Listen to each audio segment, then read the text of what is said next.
Saya akan menjawab soal nomor 3 bagian B dengan soal bagaimana melakukan standarisasi ekstrak terpurifikasi sehingga menjadi sedia informasi yang layak dan memenuhi syarat.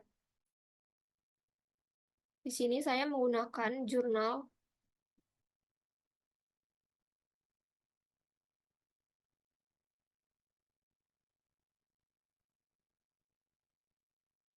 Sini saya menggunakan jurnal dengan judul Formulasi dan Uji Stabilitas Sediaan Gel Ekstrak Terpurifikasi Daun Palliasa yang berefek antioksidan, di mana jurnal ini diterbitkan pada tahun 2017.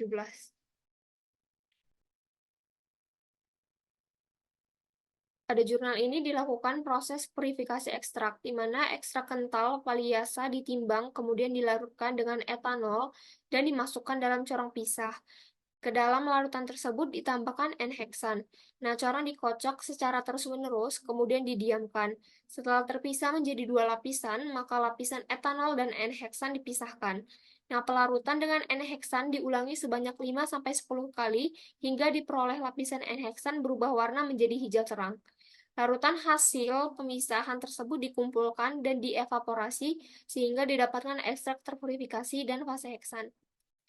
Nah, kemudian dilakukan karakterisasi ekstrak terpurifikasi di mana ada uji kadar air, uji kadar abu, penetapan kadar sari larut air, uji kualitatif flavonoid, uji aktivitas antioksidan ekstrak terpurifikasi.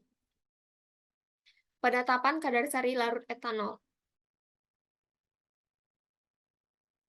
Kemudian ada uji aktivitas antioksidan sediaan gel dan uji stabilitas sediaan gel. Nah, kemudian dilakukan juga proses standarisasi ekstrak terpurifikasi daun Palliasa, di mana yang meliputi pengamatan organoleptik. Nah, pengamatan organoleptik ekstrak bertujuan sebagai pengenalan awal menggunakan panca indera dengan mendeskripsikan bentuk, warna, bau, dan juga rasa. Di mana hasil pengamatan organoleptik ekstrak etanol ekstrak terpurifikasi dan fase heksan itu ada ekstrak etanol itu warnanya hijau kehitaman, ekstrak terpurifikasi coklat, dan fase heksan itu hijau. Nah, dari hasil pengamatan organoleptik, terlihat perbedaan warna antara ekstrak etanol, ekstrak terpurifikasi, dan juga fase heksan. Di mana ekstrak etanol yang sebelumnya berwarna hijau kehitaman berubah menjadi coklat setelah dipurifikasi, disebabkan kandungan klorofil yang sebelumnya terdapat dalam ekstrak telah larut oleh heksan. Nah, kemudian dilakukan pengujian parameter spesifik dan non-spesifik, di mana penetapan parameter standar ekstrak bertujuan untuk memperoleh gambaran karakterisasi ekstrak sebagai upaya standarisasi bahan yang digunakan. Nah, pengujian standarisasi ekstrak terpurifikasi meliputi parameter spesifik, kadar sari larut air, dan kadar sari larut etanol, dan non-spesifik, kadar air, serta kadar labu.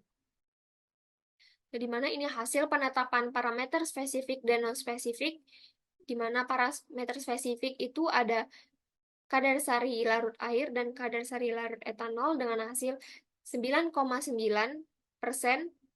dan 12,32%. Nah, untuk parameter non-spesifiknya itu ada kadar air, di mana hasilnya itu ada 3,64%.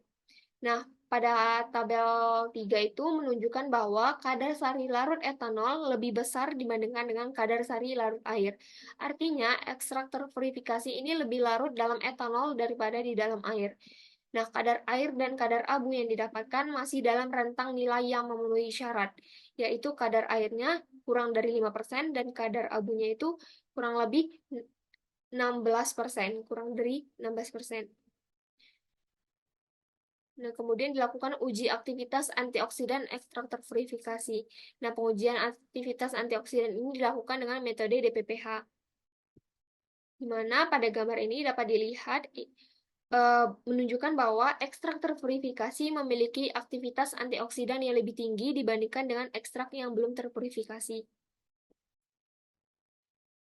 Sehingga dapat ditarik kesimpulan bahwa ekstrak terpurifikasi daun Palliasa baik sebelum maupun sesudah diformulasikan menjadi sediaan gel memiliki aktivitas antioksidan.